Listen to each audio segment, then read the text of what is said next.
High school sports, we've got it covered. Overtime starts now. Hello everyone and welcome to Overtime High School. Football is officially back. I'm Reagan Holgate. And I'm Scott Leber. It felt so good to get out and about tonight and catch some high school football action for the first time since last November. It did, Scott. Opening night is always special. It's more special for teams that open with a win. Yeah, you want to keep that excitement that's been building these last few weeks going, and we're going to bring you tonight's action from around the Big Northern Conference, plus NUIC matchups at Lena Winslow, Stockton, and Pecatonica, and the big rivalry between Sycamore and DeKalb. And Tim Bailey will join us in a bit to size up tomorrow's Nick 10 games, but let's get started with the highlights. In the Big Northern Conference, it's kind of like NASCAR, starting off its season with its biggest race, the Daytona 500. Well, the Big Northern opened up with its biggest rivalry, Byron against Stillman Valley. Byron against Stillman Valley. All these two programs have done is combined to win 7 state championships since 1999. And what a crowd, what an atmosphere in the Valley tonight. The Cardinals took the lead 7-0 in the second quarter with a touchdown from who other than Jory Spain. Fourth quarter now, same score, and Byron with the ball. Braden Knoll will get the handoff. He'll get to the outside. Nice run there from the sophomore. It would be freshman Caden Considine to tie things up, though a stockpile into the end zone. Tie game at 7 apiece. This Stillman Valley defense came to play, though, let me tell you, huge stop here for Randy Manos. And talk about a way to start the season, overtime with your rivals. Just storybook stuff happening there. First drive of OT for the Cardinals. Port Needs muscles his way into the end zone just to put the icing on top of the cake. Cardinals will go for 2, and Jory Spain will get it. Byron would not be able to find the answer, and Stillman Valley takes the W on home turf. 15-7, and maybe even more special, tonight's win marked Coach Mike Lawler's 200th career victory. It feels great coming into this game against defending state champs and our rivals and our coach's 200th win. This is one of the greatest feelings, and it was great to come out in overtime too and win such a close game. The anxiety and everything, and then to win it, it's just the biggest thing, the greatest feeling ever. You start to realize, just been so fortunate to be able to hang in there this long. Most guys don't get a chance to, coach this long as a head coach. So I'm very, very fortunate. Byron and Stillman Valley have great football programs, but that other school down Route 72 has been pretty remarkable in recent years too. Yeah, Genoa Kingston. Over the last 6 years, the Cogs won 49 games and lost only 11. Last season, they finished second in the Big Northern, and they went 3 rounds deep in the playoffs before losing to eventual 4A state champion Joliet Catholic. Tonight, they opened up by hosting Winnebago. Now, the first half of this game was all Cogs, but the second half, Bago really stepped it up. Alec Weevil, being chased here, avoids a man, throws right through the hands of Cogs defender Traven Atterbury, and Will Speltz has it, so that's a Bago touchdown. GK's ball now, and Brody Engel gets the ball, and he is dangerous on the edge. Caden Storer and Lucas Cowman finally bring him down, and that drive stalled for the Cogs. Bago next, inside the 5-yard line, and just enough of a surge here by the O-line allows number 1 fullback Brandon Wiggin to get in for another touchdown, but Bago could not overcome a 35-0 halftime deficit. The Cogs won this one 35-20. Another big Northern game took place in Oregon. The Hawks under new coach Brock Koondert. Here in the first quarter, let's get things started. Number 22, and he takes it all the way home. And why not? He had himself a game on both ends of the ball. And this would be the only time that Oregon would find the end zone in the game. They would tie it, but Dixon would end on top 34-6. In Poplar Grove, North Boone hosted Rockford Lutheran, and here for the kickoff, Chris Dutch. He's going to be a load this year. Blazes through the Crusaders special teams for a big kickoff return. He's going to take it not to the house, but to the 20-yard line before he stopped. Vikings now going for it on 4th down and 20 at the 33-yard line. Chandler Alderman going for Julian Rodriguez. He's got the catch, but they're up short by 2 yards, so they turn the ball over on downs. Crusaders ball next at the Vikings 25. King Hughes at quarterback. Hands it off to David Ballard. Runs, spins. Powerful move here by Ballard. Oh, he's exciting. First down there. Later in the drive, the Crusaders are knocking on the door, and guess who? It's King Hughes sneaking behind his lineman for the touchdown. Lutheran surprises North Boone 20-14. Jeff Lutke gets a W in his Lutheran head coaching debut. In the other big Northern Conference game tonight, Rockford Christian opened up on a winning note. The Royal Lions defeated Rock Falls 14-0. Now we're going to turn our focus to the Northwest Upstate Illini Conference next. Action from Stockton and Pecatonica, and the Lena Winslow Panthers are back in black. We'll see how good they looked in their opener against Eastland Pearl City. You're watching Overtime.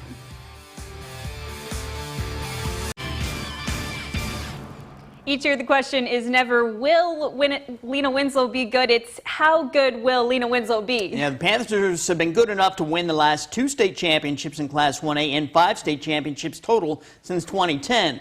They've run out of Valentines and Robies at Lena Winslow, but the Panthers are still loaded with talented, hard-working young men. So let's see how good this new version of the Panthers is. They hosted Eastland Pearl City right away. First drive for EPC. Carson Heron has his pass go off his receiver. It's picked and back the other way. Nick Endon for the Panthers TD. Eastland Pearl City again with a football, fumbling on their next drive, and Gage Dunker for the Panthers takes over and waltzes into the end zone. Lee win up 16-0. EPC wouldn't go away quietly in the first, though. Carson Heron this time hits his man Brady Schweitzer. He breaks loose, and yeah, he's going to find the end zone. Big moment there for the Cats, but that's all they'd muster. Next drive, Lena Winslow does what Lewin does. Jake Zeal finds a hole, and forget about it. All daylight. The refs, he's not going to catch him either. Touchdown there for Zeal. Lewin dominates, winning 60-6. Forreston will be one of the threats to Lena Winslow again this year in the NUIC. The Cardinals opened up at Stockton. Under 5 to go in the first half, Stockton trying to get back in the game, but they fumble.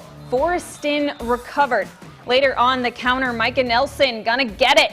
Make a defender miss, and he's in for the 6. 2-point try for the Cardinals. Caleb Sanders, he'll get the handoff, spins out of trouble, and it's in. 30-0 Forreston. After halftime, Forreston's ball, McKeon Crace on the give, finds some space, and he'd get into the red zone. He'd punch in a few plays later. Forreston rolled in this one, winning 44-14. The defending champion in the NUIC isn't Forreston or Lena Winslow. It's the DuPec Rivermen. The Rivermen no longer have Hunter Hoffman at the helm of the ship playing quarterback. He's moved on to college, but the ship should keep sailing along with another talented group of players on board. Taylor Castro was at their opening game tonight in Pecatonica. Taylor, tell us about it. Yeah, guys, the Rivermen have been riding a huge wave of success the last 3 seasons, and they wanted to start things off right tonight on their home field. They hosted the West Carroll Thunder. It was senior night in Pecatonica, and the seniors definitely delivered, but here's a junior making a big play. It's Jalen Nowd. He dodges multiple Thunder defensemen to break away and get a huge first down for the Rivermen. They were only getting started. This play would be what really got DuPec fired up, and there was no slowing down. The next snap, senior A.J. Mulcahy runs for 28 yards, even with Thunder defensemen trying to drag him back. He would be unstoppable tonight. The Rivermen on defense now. Breon Green takes down East Carroll's QB on 4th down. Back to A.J. Mulcahy. He really was on fire tonight. Here he goes for a 16-yard run and dives into the end zone to score another touchdown for DuPec. This one would make it 26-0. And no, this is not the same play. It's Mulcahy just over 2 minutes later. No diving necessary this time. He breaks away on a 39-yard run and has no trouble finding the end zone. The Rivermen would take this one easily, 53-6. And with that win, DuPec now has won 9 consecutive conference games going back to last season. Reagan and Scott. All right, thank you, Taylor. Here are a couple more scores from the Northwest Upstate Illini Conference. Fulton defeated Galena 31-12, and Dakota won a non-conference game in Chicago over Christ the King 61-16. We have highlights of the big Sycamore-DeKalb rivalry coming up in a bit, but next we'll focus on tomorrow's season-opening Nick 10 action. Tim Bailey is going to join us for a look at the matchups, including East against Boylan.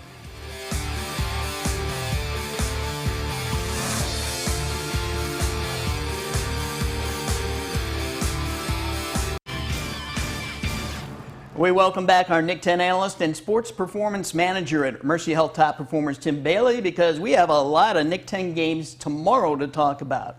The Nick 10 teams agreed to hold off until tomorrow because of the official shortage.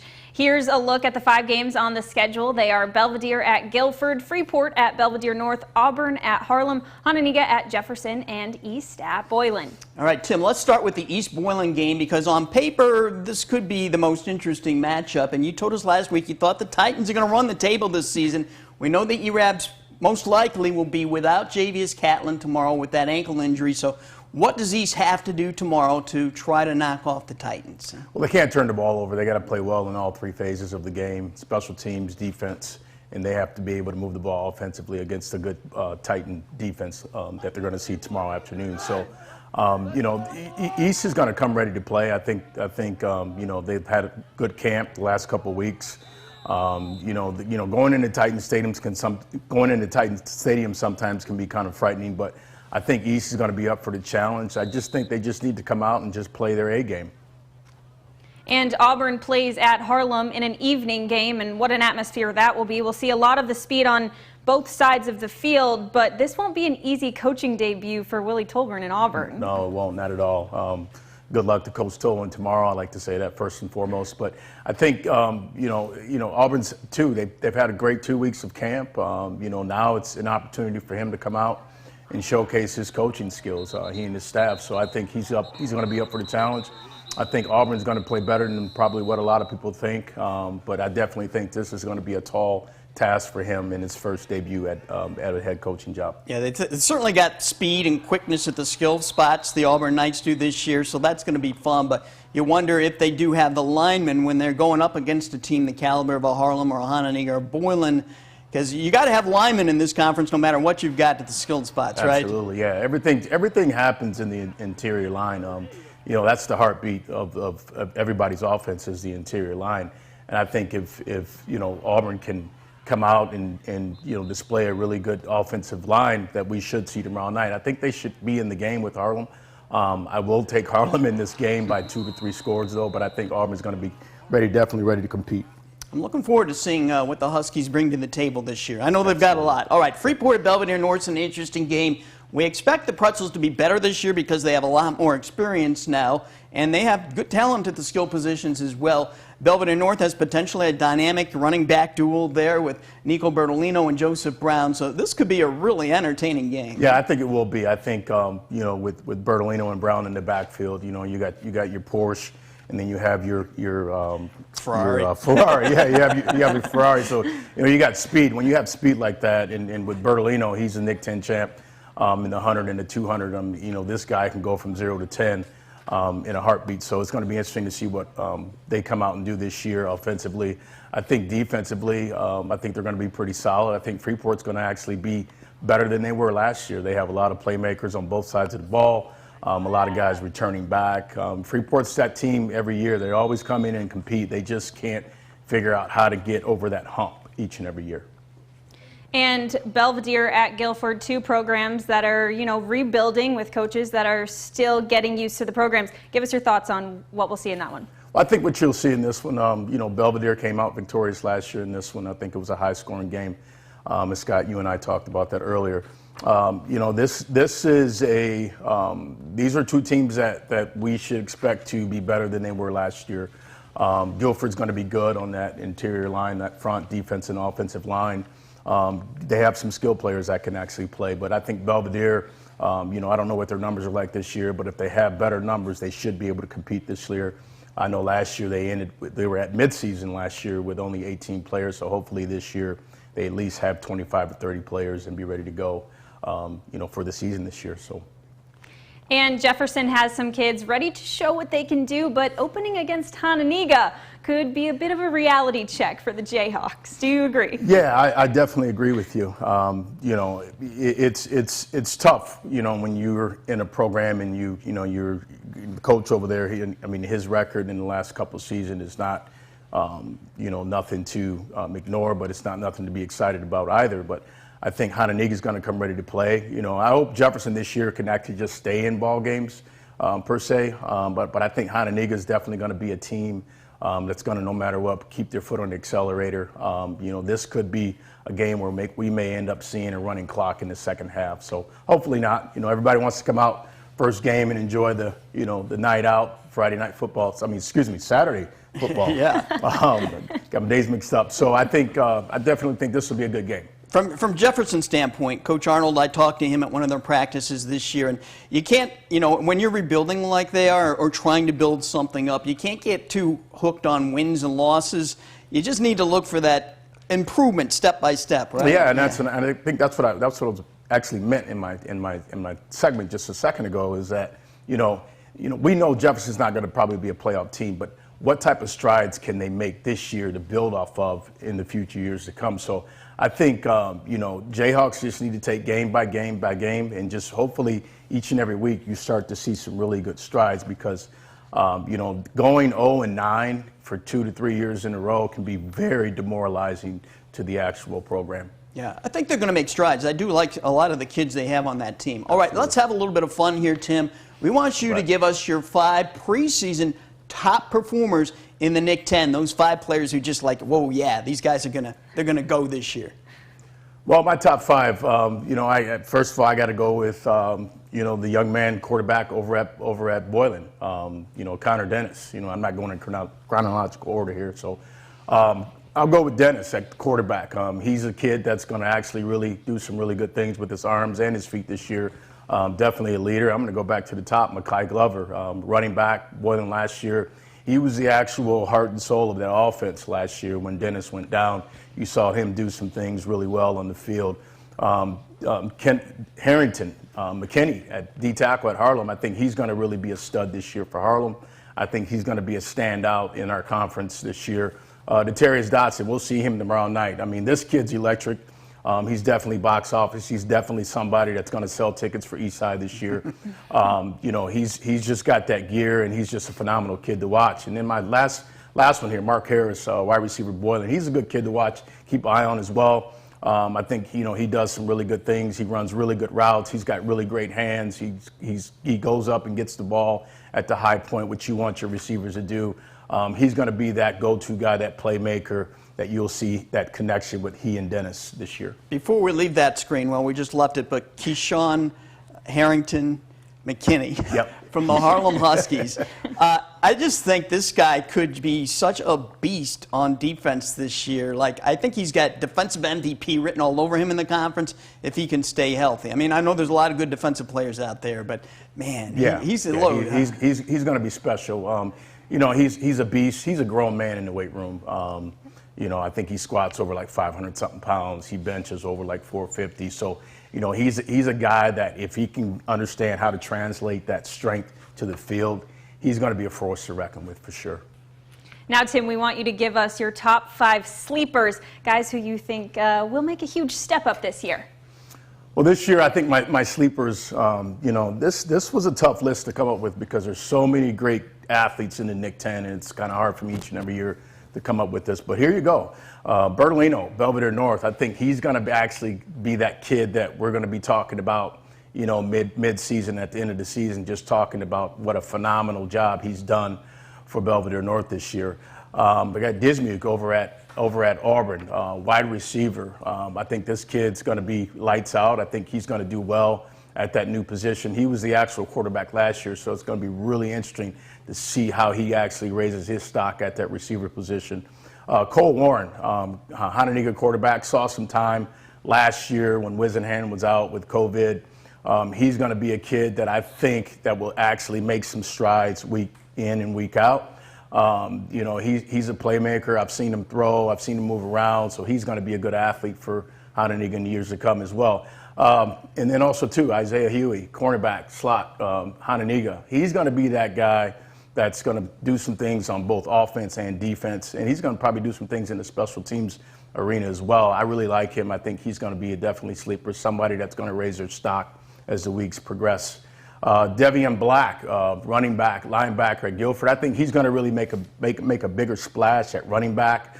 At linebacker than running back. I do like him at running back, but I think his where he's going to make his money is at that linebacker position. He's going to be an impact player for the Vikings. All right, again, some great names there. There are some outstanding players in the conference this year, many more beyond those 10 we just saw, but Thanks, Tim. We're looking forward to chatting with you next week once again. Appreciate it. We have more highlights from tonight coming your way next. The big Sycamore-DeKalb rivalry. Who has the bragging rights after this one? We brought you the big rivalry game between Byron and Stillman Valley at the top of the show, but there was another big rivalry game that played out tonight. This one's so big they play it in a college stadium. Sycamore and DeKalb going at it, and we're on the turf at NIU's Husky Stadium. A great crowd, but that's always the case for this game. Sycamore QB Eli Meyer is special, people, and I'll show you how special. First quarter, he tucks the ball here, runs with it, shows some shifty feet. Real solid run. He lost his helmet there at the end. But this is what Meyer does best. Drop back and just air it out. And this is on the money to his dynamic sophomore receiver, Burt Galcher. That was 62 yards for a TD, but it was called back by a penalty. Didn't matter. DeKalb's next possession, Meyer rolls, winds up, heaves it deep again. This time he has Joey Puleo for a touchdown. That one did count. And little celebration time here with Caden Lattis. Yes. Second quarter, Meyer hands it off to junior running back Tyler Curtis. He is in for a 3-yard touchdown. Sycamore claims bragging rights in this rivalry for this year. The Spartans down the Barbs 35-7. Also tonight, the Hubs opened their season with a win 14-7 over Woodstock. That was maybe a little closer than most people were expecting. In 8-man football, Amboy knocked off defending state champion Polo 28-12, and South Beloit needed 4 overtimes to get by River Ridge 42-36. We'll be right back after this final timeout. Join us each Friday night at this time on Fox 39 for Overtime. We also rebroadcast each show Saturday nights at 11 on Fox 39. And for highlights and scores anytime, go to mystateline.com. That will do it for this show. Enjoy your weekend.